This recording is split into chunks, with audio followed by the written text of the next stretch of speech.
The untold story of Germany's division after World War II. Imagine a country torn apart, divided by invisible lines of ideology and power, a division so deep it shaped the course of global history. What if I told you that the Berlin Wall was just the tip of the iceberg? This is the story of how Germany, once a united nation, became ground zero for the Cold War. 1945, World War II ends, leaving Germany in ruins. Cities reduced to rubble, its people devastated, and its future uncertain. But instead of rebuilding as one nation, Germany was carved into pieces, each controlled by powerful allies with competing visions for its destiny.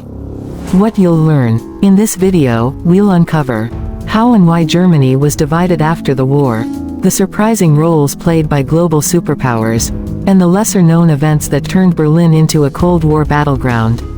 Stay with us till the end to discover the untold story of how these decisions still shape our world today. You're watching Legacy of Lands, your go-to place for uncovering history's most fascinating chapters. If you love learning about the past and how it connects to the present, don't forget to hit the subscribe button and join our journey. Now, let's dive in. Before we talk about the division of Germany, let's go back to May 1945. The Second World War had just ended in Europe with Germany's unconditional surrender to the Allied forces. After 6 years of brutal conflict, the nation lay in ruins, its economy shattered, and its government dismantled. This left the victorious Allies, the United States, the Soviet Union, the United Kingdom, and France, with the enormous responsibility of deciding Germany's fate. Their solution: a division of the country into occupation zones to prevent it from ever becoming a threat again. But the seeds of division were sown long before Germany's surrender, at the Yalta Conference in February 1945. Here, Allied leaders Franklin D. Roosevelt, Joseph Stalin, and Winston Churchill agreed on a plan to split Germany into 4 zones of occupation. This division wasn't just about governance, it was a way to ensure each power had control over Germany's recovery, or lack thereof. Later, at the Potsdam Conference in July 1945, the Allies finalized the details. Berlin, though located deep within the Soviet-controlled zone, was also divided into 4 sectors to maintain shared authority. This unusual arrangement set the stage for tensions that would soon escalate into a global ideological battle. Before we explore the tensions between East and West, let's look at how Germany was divided on the ground.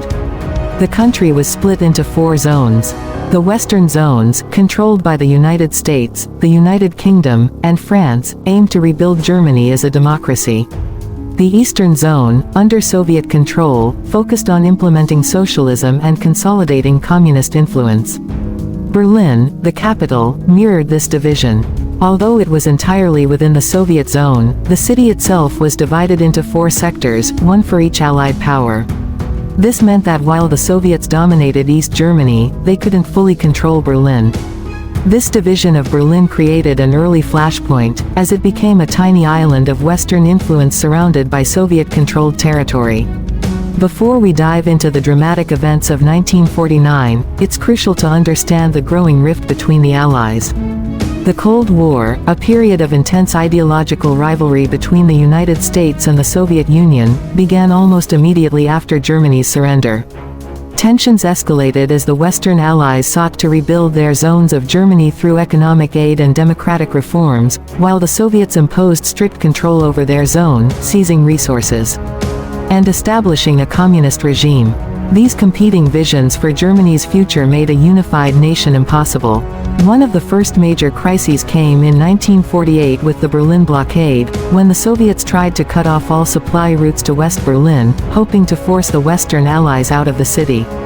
In response, the Western Allies organized the Berlin Airlift, a massive operation that delivered food, fuel, and supplies to the isolated city.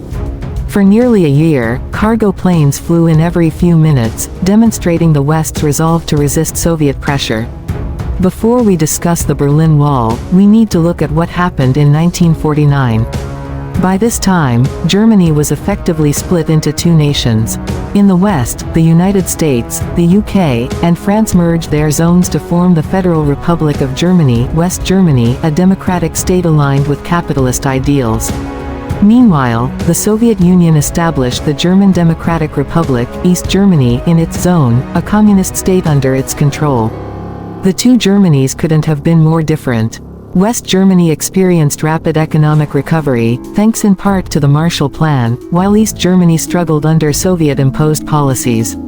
This contrast created a wave of discontent in the East, with many East Germans fleeing to the West in search of better opportunities.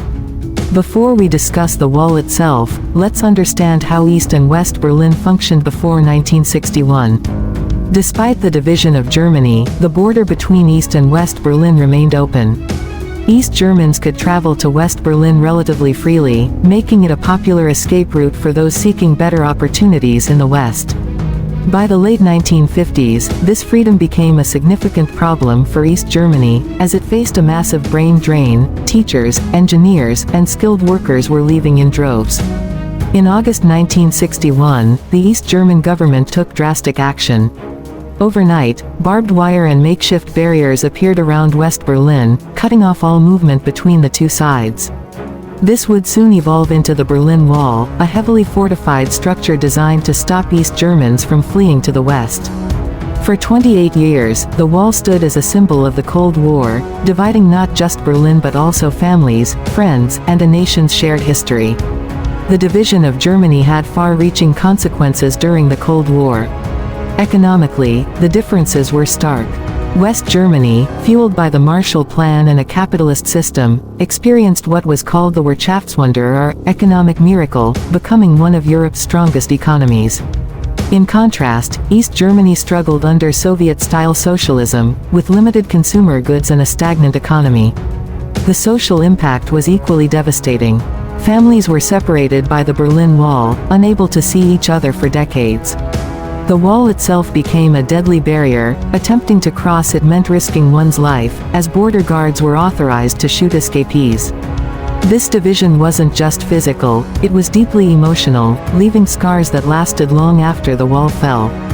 The division of Germany stands as one of the most defining chapters of the Cold War. It wasn't just about splitting a country, it symbolized the clash of two global ideologies, capitalism and communism, each fighting for dominance. The Berlin Wall became a stark reminder of this divide, both physically and emotionally. But history took a dramatic turn in 1990, when Germany was reunified, marking the end of its division and, symbolically, the Cold War itself. The fall of the Berlin Wall and the reunification of East and West Germany showed the world that even the deepest divides can be healed with determination and unity. As we reflect on this story, it's a reminder that history isn't just about the past, it's a lesson for the present. In a world often divided by politics, beliefs, and borders, the reunification of Germany teaches us the enduring value of unity and hope. If you found this journey through history insightful, give this video a thumbs up and share it with others who love learning about the past. Don't forget to subscribe to Legacy of Lands for more fascinating stories from history that continue to shape our world. See you in the next video.